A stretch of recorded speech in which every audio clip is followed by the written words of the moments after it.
Filming this is hard.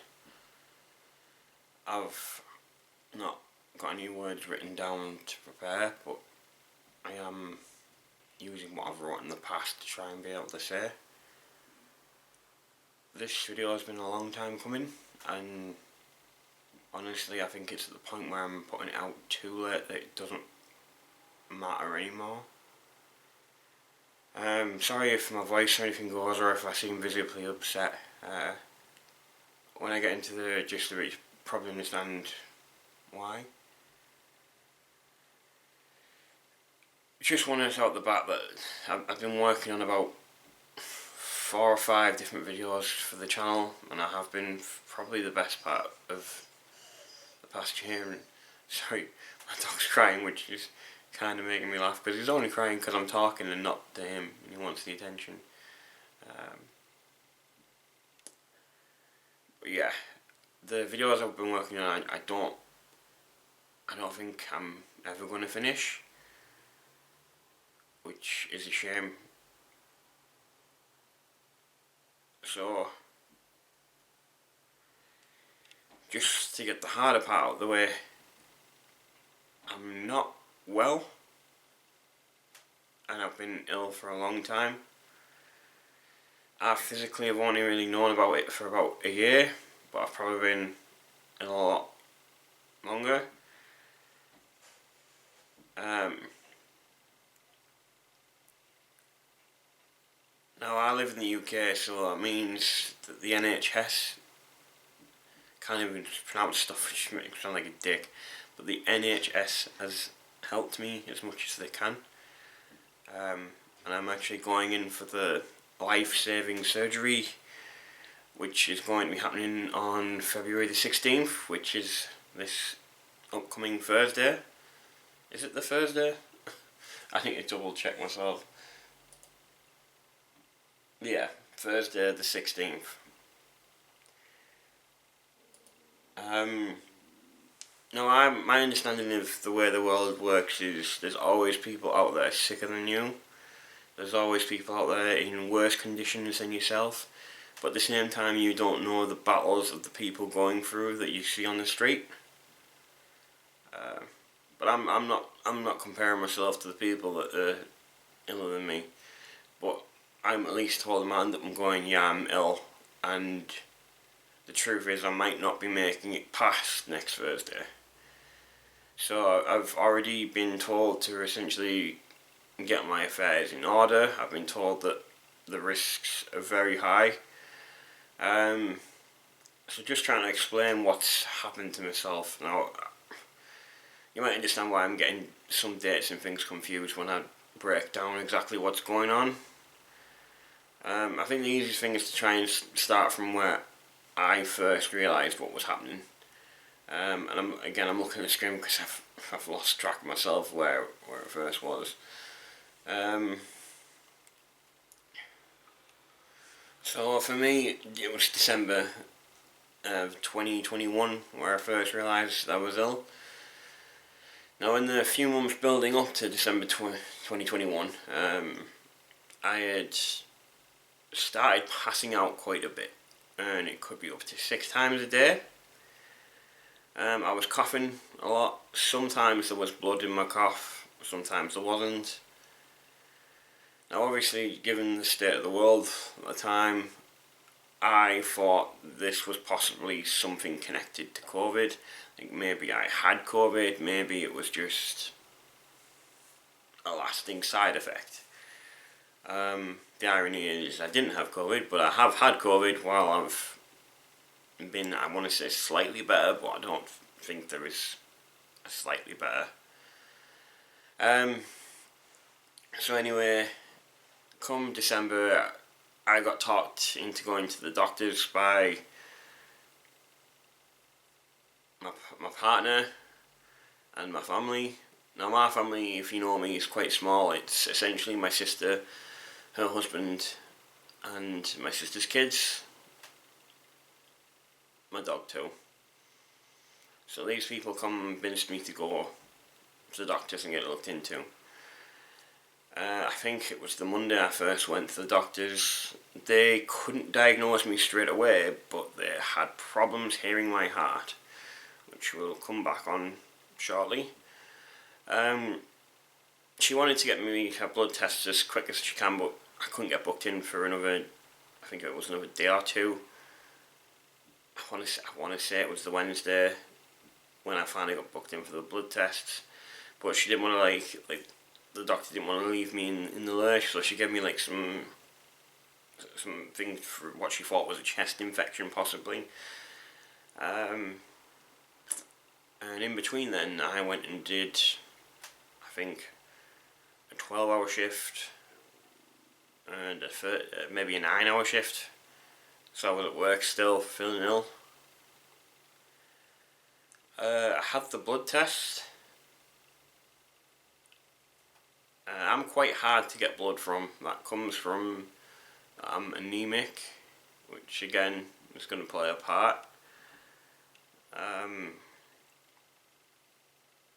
quite lucky because after I'd had the blood test, a family friend who was also the mum of one of my school friends, yeah, she saw me there and she saw that I did not look myself. And she asked what was going on, and I explained the situation to her. And she was concerned for me, so she put a rush on the bloods that had just been taken, so I'd hear back on the day. Well, at the very latest, the next day. I had the bloods done in the morning. When it got to like 6 PM at night, I thought, no, clearly nothing serious is going on. I'm going to hear back tomorrow, that's fine. In the middle of eating tea, I got a phone call from, I guess it's like the out of hours doctors, like, you know what, not the region after they've had a look, where I was told to get myself to A&E urgently. And at first I was saying, like, do I really have to go like right now? Can it not wait till tomorrow? And I can't even remember the numbers he told me, but essentially he said the ions in my blood were dangerously low. But I didn't really understand. Anyway, I got to the James Cook, which is my local hospital.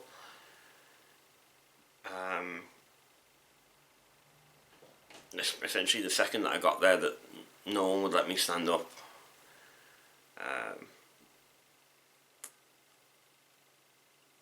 I was essentially told that when I was there, that that I was unaware of how close I was knocking onto death's door.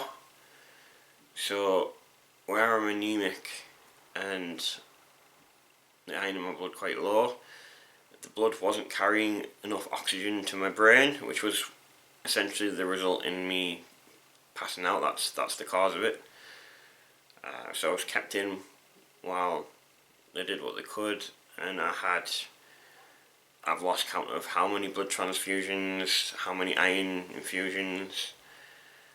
When they eventually told me what was going on, they told me they believe I have an internal bleed, and that's the cause of like why my blood's so bad. That plus the anemia. But I mean, I have been on iron pills, so you always just figured it would balance itself out. So yeah, internal bleed. So they took me for all kinds of scans, because looking at me, I'm a fat guy. That's pretty fucking obvious. You can't really see where like the build-up of this blood is, but they can't find it. And where I'm at right now, they still can't find where the bleed is. I've got my own theories. I'm sure the doctors have their own as well. When I was eventually discharged, they also told me I had a small hernia.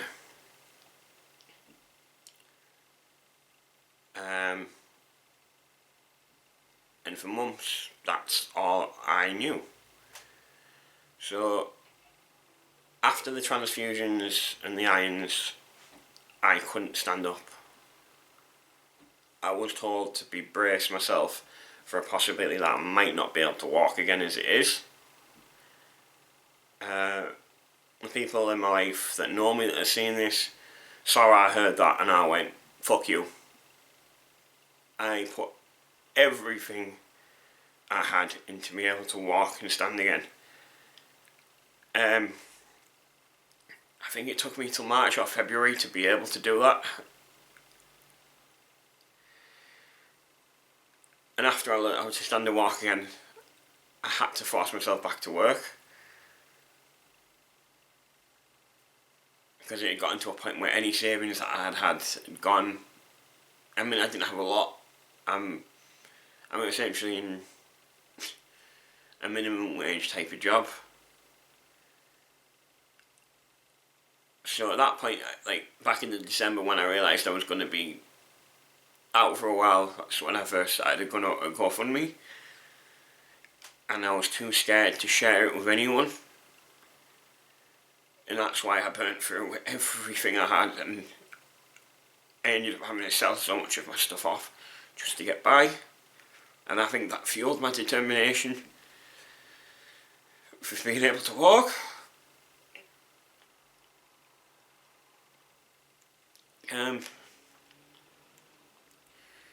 I didn't realise that me doing that was putting more damage on my body. Because like in between being admitted in the hospital and being able to walk, I'd have more blood transfusions, more iron transfusions, or infusions, whatever it's fucking called.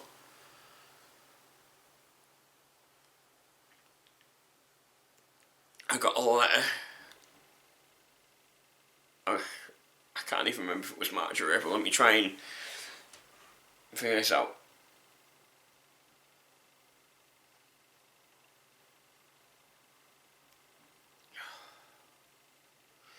I can't even figure it fucking out. I suppose the dates don't matter anymore. But I got a letter, I'm pretty sure it was March. I think I was back at work less than a month.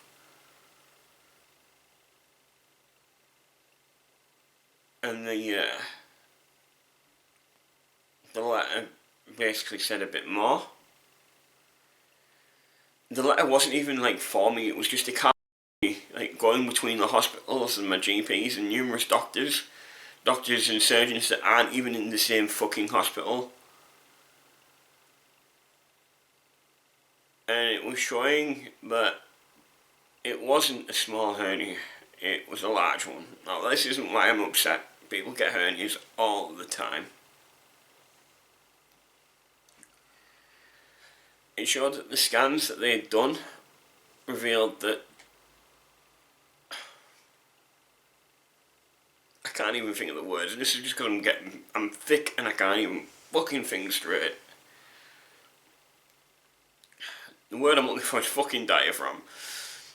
But there's a tear in my diaphragm that's quite large. So normally you have like a gap, but mine's torn. Now this is where I suspect is connected to the internal bleed. That's just my theory on it. I don't know. I don't think I'm going to find out. With the tear in my diaphragm, I've had organs move from my stomach into my chest.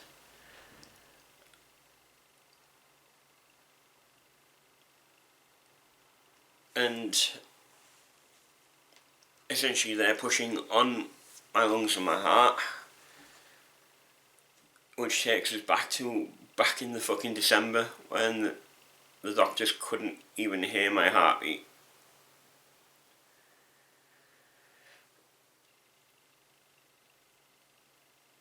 If I had known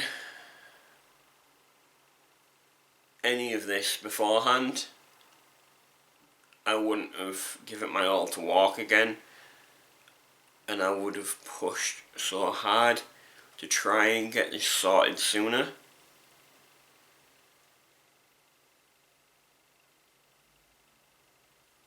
And it's just insane.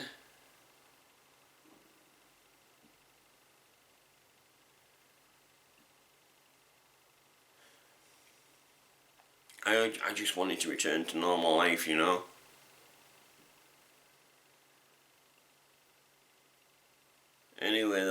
was saying that I needed another CT scan and more blood transfusions. Go fucking figure. It took I think it was another 2 months for them to do a CT scan. And that's when I eventually got a letter to finally discuss the next steps with a surgeon. Now I know this for a fact was the 8th of June when I went to see the surgeon, because I've made sure to know that. So, timeline wise, December 2021, 8th of June 2022, for me to finally see someone who's got a plan to fix what they knew back then. And in between, they hadn't even told me what was going on with my own body.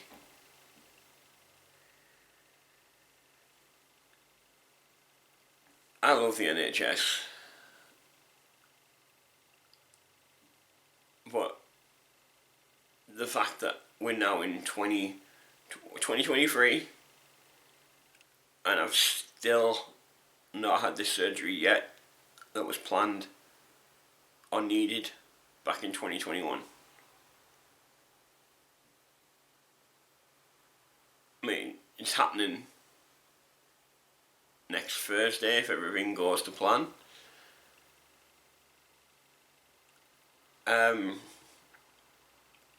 That first surgeon that I saw wasn't even the guy who was doing the surgery.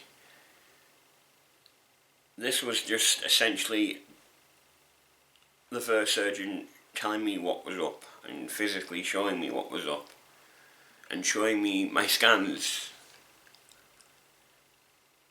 I joke about things a lot because it's how I process. The doctors don't like that because they can tell me something and I'll throw a joke because it's how I deal. But anyway, this surgeon, he showed me my scans and he was like, "Do you see your heart?" And he was pointing at like an area and I was like, "Yeah," and he went, "Oh, well, we don't." And it's like on the scans, just there's stuff in the way. And it's when I was told, like, found out more about like the hernia and stuff. Anyway, he referred me to another surgeon, which is the guy that is going to be doing this. I can't even think of the word. I've had cameras down, I've had endoscopic ultrasound, which couldn't finish because when they're putting it down, there was too much shit in the way.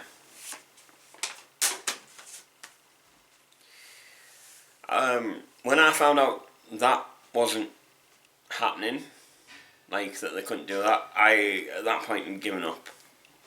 Any hope I had left was gone. I figured that with that they're not going to proceed forward.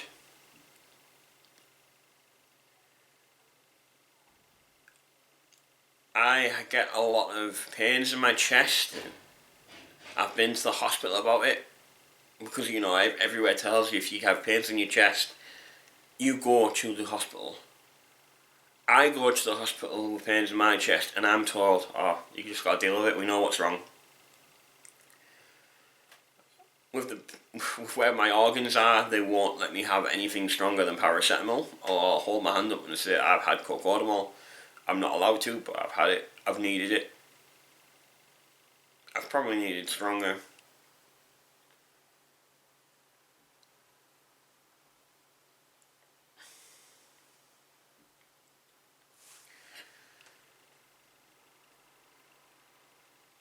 I'm trying to look up some dates here because things are getting...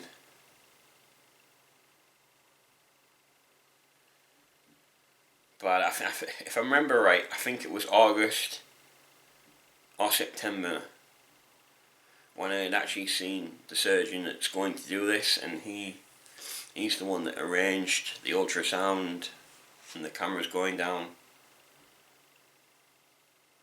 And by December of last year, when the chest pains were getting bad, when I had to go back into hospital, that's when I decided on a daily basis I was going to chase this fucking thing up. I'm pretty sure both my GP and the surgeon secretary are sick of hearing my voice. But after doing that, it made me things move forward. So, 4th of January, I finally got to see the surgeon again. And then he told me he still hasn't received the full notes from the cameras or the endoscopic ultrasound. He's only got brief notes, and he can see that the ultrasound one didn't finish. And this is what I thought. I thought that seeing him there, that was just confirming my belief that this was over. This is my journey's end. That I'm not going to get better. That's what I believed. He actually ended up telling me that although my situation is worse, there's more stuff's going on in here than they know, which doesn't surprise me, as up until this point they were using scans nearly a year old. But he said it wasn't to be unexpected. And he was still happy to proceed with the surgery, with the plan being sort the hernia out, patch up what's the gap in my diaphragm, get the organs back to where they belong. No real mention of the internal bleed, which again gives me credence to thinking it is somehow connected to my diaphragm. I don't know. Maybe some health professional will understand that a bit further. I mean, the fact that I've been kept in the lurch about what's been going on in the first place, you know. But yeah, he stressed that it was up to me if we wanted to proceed with this. Now, this isn't saying that what's going on with me is a rare case. He said that, you know, it can happen quite a few times in people in their 80s, and at that point they've lived their life, so they don't bother. Not worth the risk.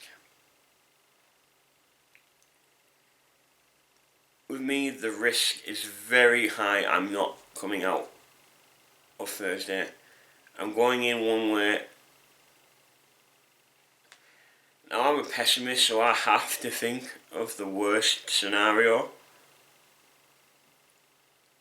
So it was down to me if I wanted to proceed with this.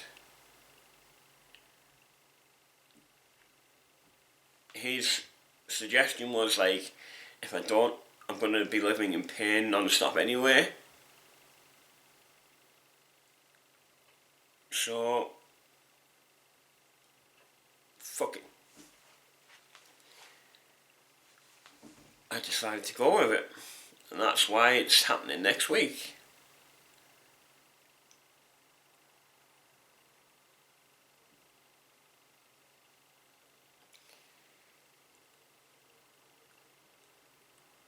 I'm extremely touched by the people that have donated to my GoFundMe. I'm still going to link it down below, but in my head, it doesn't matter anymore.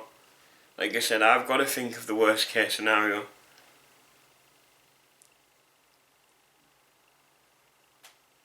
I really want to make it through. And for me to say that means a hell of a lot. I've lived my life with depression. I've tried to kill myself numerous times.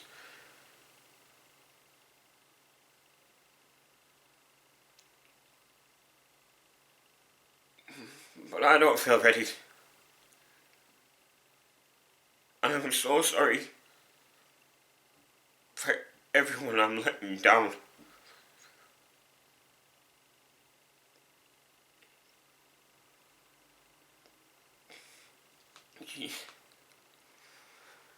You often hear from people who are depressed and that they feel like they're letting people down, as it is.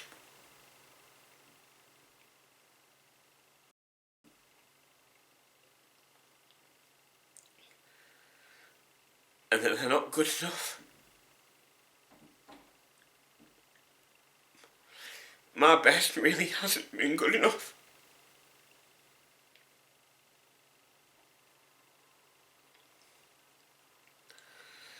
And I know there's people that are going to be taking the piss out of me. I don't care. I really don't care anymore.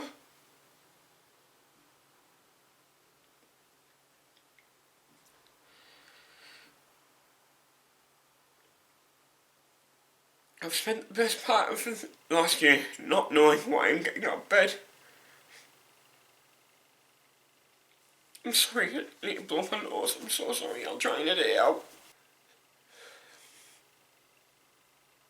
But for the past few months, like when I first found out it was worse going on inside that they couldn't finish the endoscopic ultrasound. When I gave up all hope then, I really don't know what had been pulling me through. I'm so sorry my voice is going really high. I don't know why I get out of bed. And I've been back at work for a while.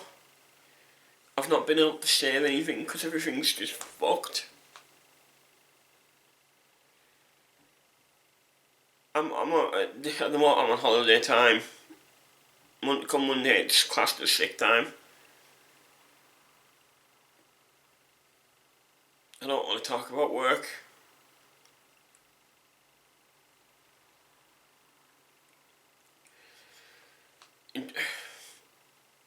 There's stuff going on in my personal life that I can't get into as well. But how I feel, it doesn't matter anymore.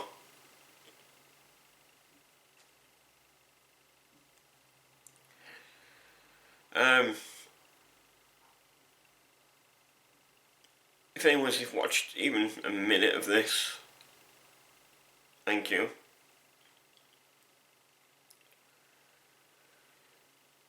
Maybe let me be a cautionary tale to yourselves. If you're not well, if something's clearly not right, get it looked into. Don't put it off. If I had that mentality from the start, maybe things would have been done sooner.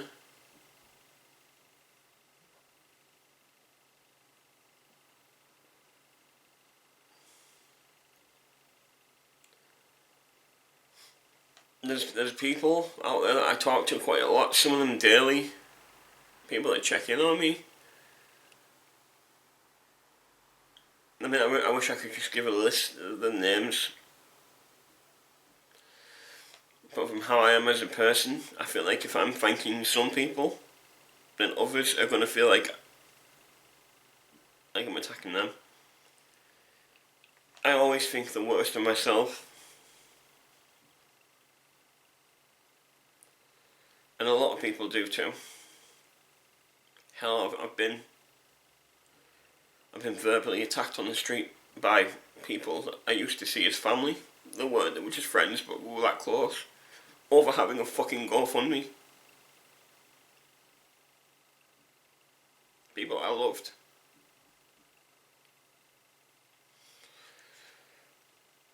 I've had to close the door on so many people and things and dreams, aspirations, because it really doesn't matter anymore.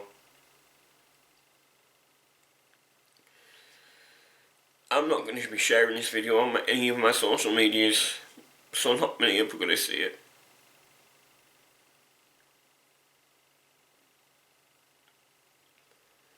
It's just simply just so the people that stumble across my channel and see what's going on.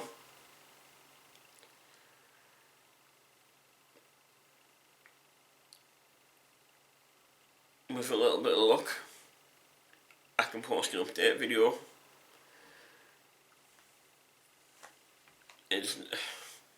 even on the positive side, if I make it through, I'm back in the same situation. I'll need to heal. Income's fucked. I don't.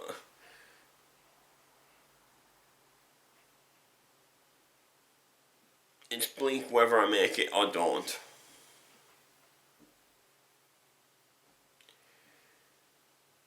All I know is recovery puts me same position I was in this time last year. Stuck in a house.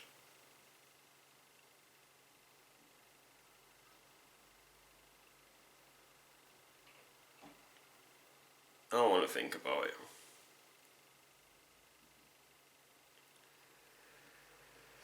But yeah, if I make it through, I'll obviously do an update.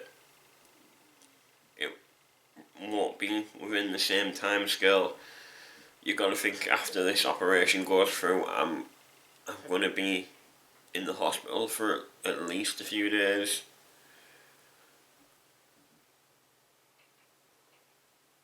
If not longer.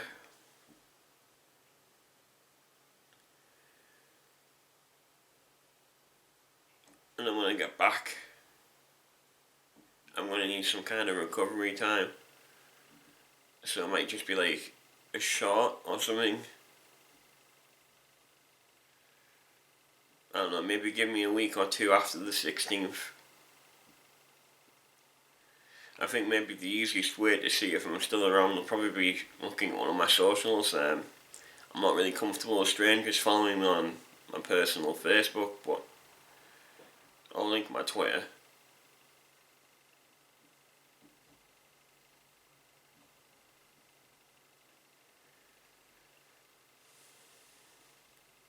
But I did plan on sandwiching this between two of the videos I was working on, just so I had something.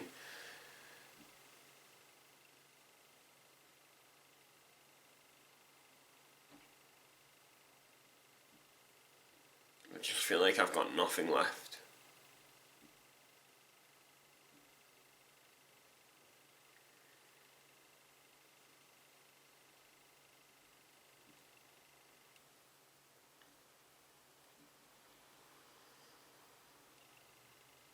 I think I'm done.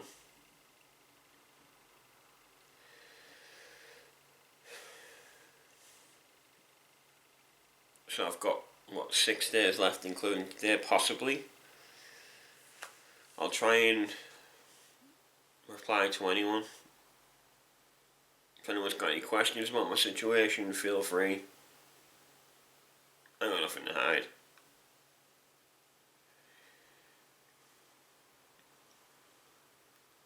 Okay, I'm gonna shut my ass up now.